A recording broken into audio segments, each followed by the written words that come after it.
Question हमारे पास है, develop a weather app that fetches and display weather information based on a user's location. Okay, user की location के हिसाब से हमें वेदर दिखानी है, ठीक है।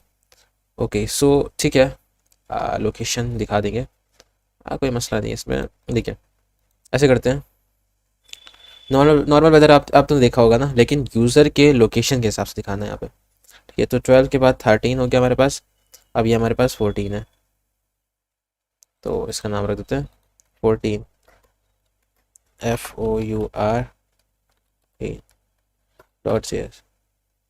ठीक है। तो RFC कर लेते हैं और यहाँ पे इस वाले को हटाते हैं, आई मीन कमेंट करते हैं, और यहाँ पे इंपोर्ट कर लेते हैं 14 को, ठीक है। रेंडर कर देते हैं 14 को,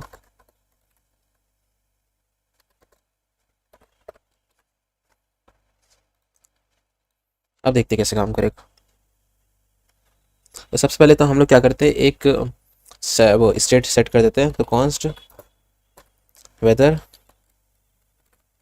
कॉमा सेट वेदर, ठीक है। तो ये तो चल गया आपको कि बार बार हम स्टेट ही सेट कर रहे हैं, तो वेदर और सेट वेदर के लिए स्टेट सेट हो गया, यूज स्टेट, और उसके बाद इसको ब्लैंक कर देते हैं फिलहाल, तो ठीक है, नल रख देते हैं, फिर इसकी इंफॉर्मेशन वैल्यू। तो फिलहाल हम क्या करेंगे, API से डेटा फेच करने वाले हैं, तो हम यूज़ इफेक्ट यूज़ करेंगे, यूज़ इफेक्ट, और फिलहाल हमें उसकी जियो लोकेशन के हिसाब से चाहिए। तो हमें क्या करना पड़ेगा, इफ़ नेविगेटर,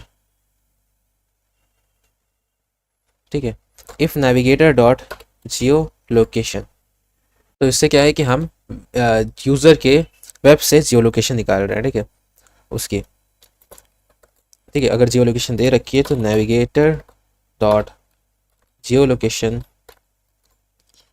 डॉट हम करेंगे एक करंट पोजीशन, ठीक है। करंट पोजीशन में से पास करेंगे तो हमारे पास क्या जाएगा, पोजीशन आ जाएगा, ठीक है। ये आपको ट्राई करना चाहिए, अच्छा है प्रोग्राम। अब देखिए करंट पोजीशन में हमारे पास क्या होता है, यहाँ पे एक फंक्शन होता है, ठीक है। इसके अंदर हमने पास कर दिया पोजीशन, ठीक है, तो ये हमारे पास पोजीशन दिखाएगा।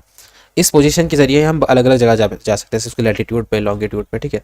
तो कैसे, जैसे हम कॉन्स्ट करते हैं, तो लैटिट्यूड अगर निकालना है तो हमें यहाँ पे एक लिख लेते हैं, latitude is equal to position dot coords, देखिए क्वार्ट्स आता है, फिर उसके बाद आता है लैटिट्यूड, ठीक है।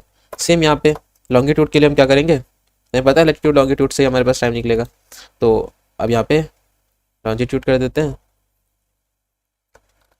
लॉन्जिट्यूड,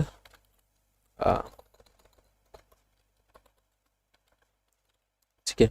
तो अब यहाँ पे हमारे पास क्या हो जाएगा, position dot dot dot longitude, ये भी हो गया, ठीक है। अब हम क्या करते हैं, डेटा को कोई सा API यूज़ करते हैं, कौन सा API यूज़ कर रहे हैं हम लोग, ओपन वेदर। उस ओपन वेदर API से लॉन्जिट्यूड और लैटिट्यूड निकाल के, मतलब पार्टिकुलर लॉन्जिट्यूड और लैटिट्यूड से ही हम लोग क्लाइम वो क्या कहते हैं वेदर निकालेंगे, तो ये करते हैं। तो ओपन वेदर API,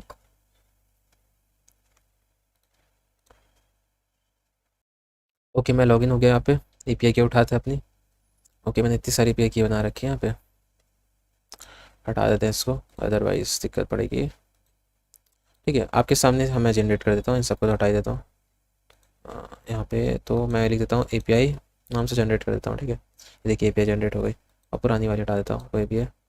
इससे क्या करते हैं, API की को कॉपी कर लेते हैं, Ctrl+C, ठीक है, Ctrl+C दबा दिया। अब चाहते हैं हम लोग ओपन वेदर ऐप पे और देखते हैं इसकी गाइड्स, लोकेशन से ये देखिए वेदर वाला मिल गया हमें, ठीक है।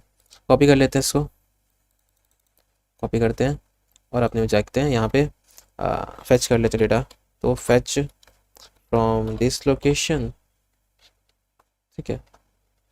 और उसके बाद यहाँ पे लैटिट्यूड लॉन्गिट्यूड, तो लैट और लॉन्गिट्यूड दे दिया हमने, तो इसका नाम हम पूरा पूरा रख देंगे, लैटिट्यूड और लॉन्जिट्यूड, ठीक है।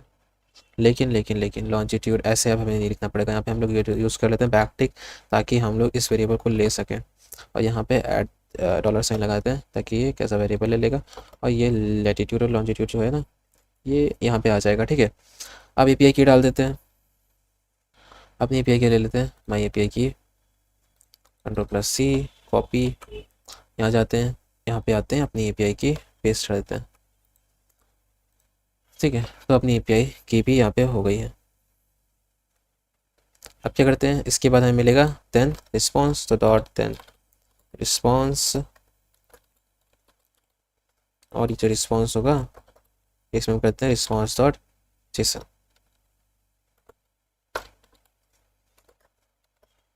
ठीक है, रिस्पॉन्स डॉट जेसन हो गया।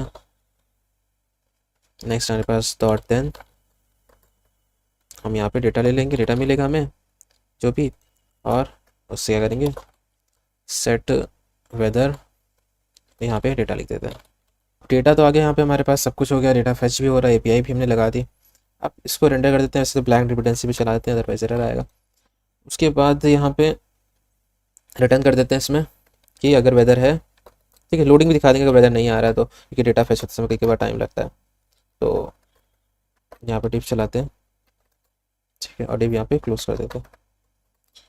और इसके बाद यहाँ पे एक और चीज़ हो गया, यहाँ पे दूसरा ब्रैकेट,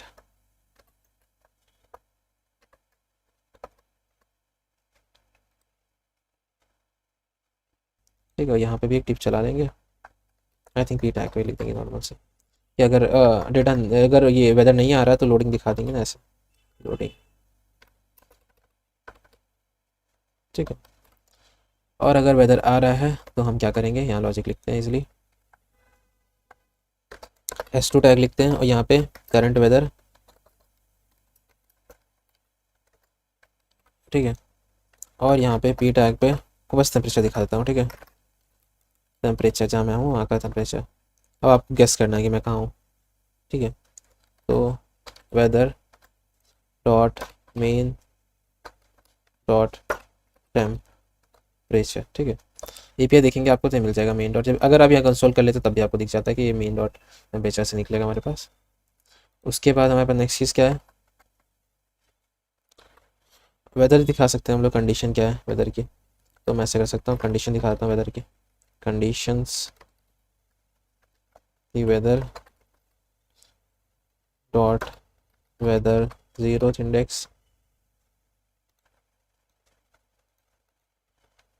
और यहाँ पे डॉट डिस्क्रिप्शन,